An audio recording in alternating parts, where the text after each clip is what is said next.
السلام علیکم ورحمۃ اللہ وبرکاتہ۔ الحمد للہ رب العالمین والصلاة والسلام علی سید الانبیاء والمرسلین نبینا محمد وعلی آلہ واصحابہ اجمعین، اما بعد۔ اعوذ باللہ السمیع العلیم من الشیطان الرجیم، بسم اللہ الرحمن الرحیم۔ اليوم اکملت لکم دینکم واتممت علیکم نعمتی ورضیت لکم الاسلام دینا۔ ناظرین کرام، دین اسلام ایک سچا اور مکمل دین ہے۔ اللہ سبحانہ و تعالی کے نزدیک مقبول دین، پسندیدہ دین، دین اسلام ہے۔ اللہ سبحانہ و تعالی اس دین کے علاوہ کسی دین کو پسند نہیں فرماتا۔ اللہ سبحانہ و تعالی ارشاد فرماتا ہے، وَمَن يَبْتَغِ غَيْرَ الْإِسْلَامِ دِينًا فَلَن يُقْبَلَ مِنْهُ، جو شخص اسلام کے علاوہ راستے اختیار کرے گا، اللہ سبحانہ و تعالی کے نزدیک وہ ناقابل قبول ہے۔ اسی طریقے سے اللہ سبحانہ و تعالی کا فرمان ہے، ان الدین عند اللہ الاسلام، اللہ سبحانہ و تعالی کے نزدیک قابل قبول اور پسندیدہ دین دین اسلام ہے۔ میرے بھائیوں، دین اسلام مکمل ہو چکا ہے، اس کے اندر کمی اور بیشی کی کوئی گنجائش موجود نہیں ہے۔ اللہ کے نبی صلی اللہ علیہ وسلم نے حجۃ الوداع کے دن لوگوں کو پیغام دیا اور کہا، الیوم اکملت لکم دینکم واتممت علیکم نعمتی ورضیت لکم الاسلام دینا۔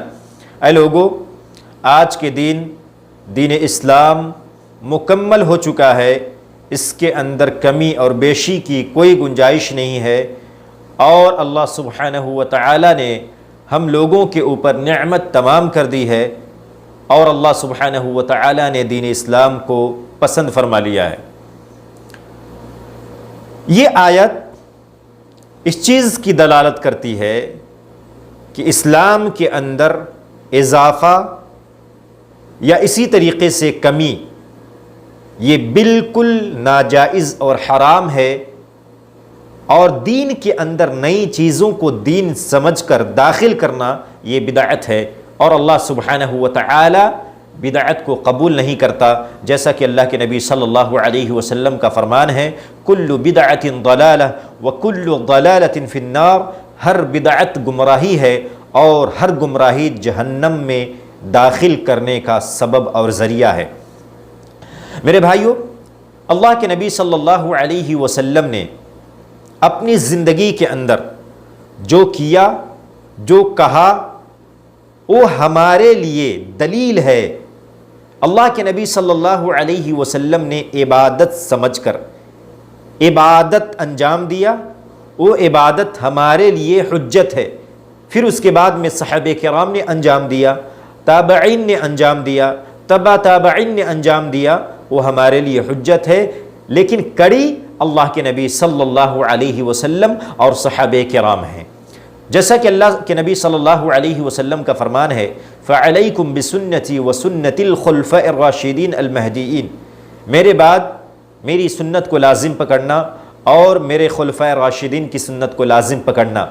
تو میرے بھائیوں، اللہ کے نبی صلی اللہ علیہ وسلم کی سنت ہمارے لیے ضروری ہے، اور اگر کوئی شخص اس دین کے اندر کوئی ایسی عبادت ایجاد کرتا ہے جس عبادت کا ثبوت اللہ کے نبی صلی اللہ علیہ وسلم کی زندگی سے نہیں ہے، صحابہ کی زندگی سے نہیں ہے، وہ مردود ہے۔ اللہ سبحانہ و تعالی اس کے عوض میں گناہ لکھے گا۔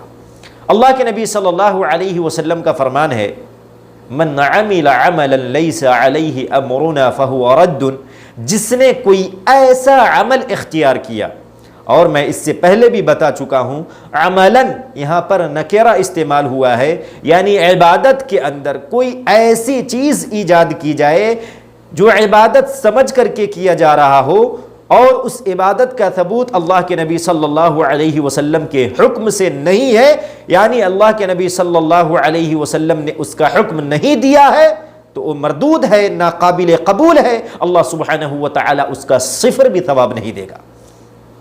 اسی لیے میرے بھائیو، اللہ کے نبی صلی اللہ علیہ وسلم کی سنت، اللہ کے نبی صلی اللہ علیہ وسلم کی حدیث، اللہ کے نبی صلی اللہ علیہ وسلم کی سیرت ہمارے لیے حجت ہے۔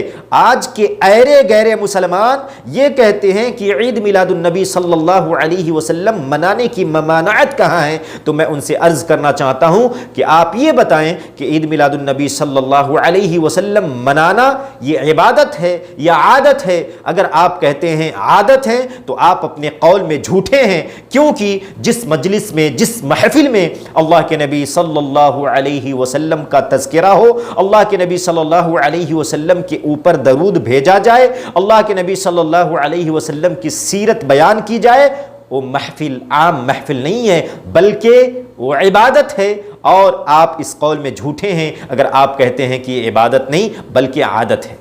لیکن اگر آپ کہتے ہیں کہ یہ عبادت ہے تو پھر میں آپ سے سوال کروں گا، کیا اس عبادت کا ثبوت اللہ کے نبی صلی اللہ علیہ وسلم کی زندگی سے ہے؟ کیا اللہ کے نبی صلی اللہ علیہ وسلم نے عید میلاد النبی منائی؟ کیا صحابہ کرام نے منائی یا تابعین نے منائی یا تبع تابعین نے منائی؟ بالکل نہیں۔ یہ سارے ادوار عید میلاد النبی صلی اللہ علیہ وسلم کی بدعت سے خالی ہے۔ تو پتہ کیا چلا کہ عبادت کا ثبوت اللہ کے نبی صلی اللہ علیہ وسلم کی زندگی سے، صحابہ کی زندگی سے ہونا بہت ضروری ہے۔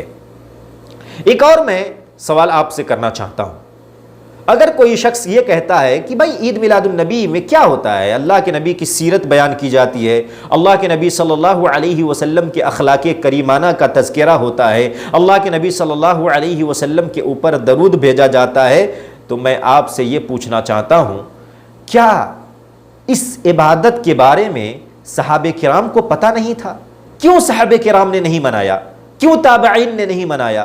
کیوں تبع تابعین نے نہیں منایا؟ کیوں عبیدیوں نے 6ٹھی صدی کے اندر اس کی ایجاد کی؟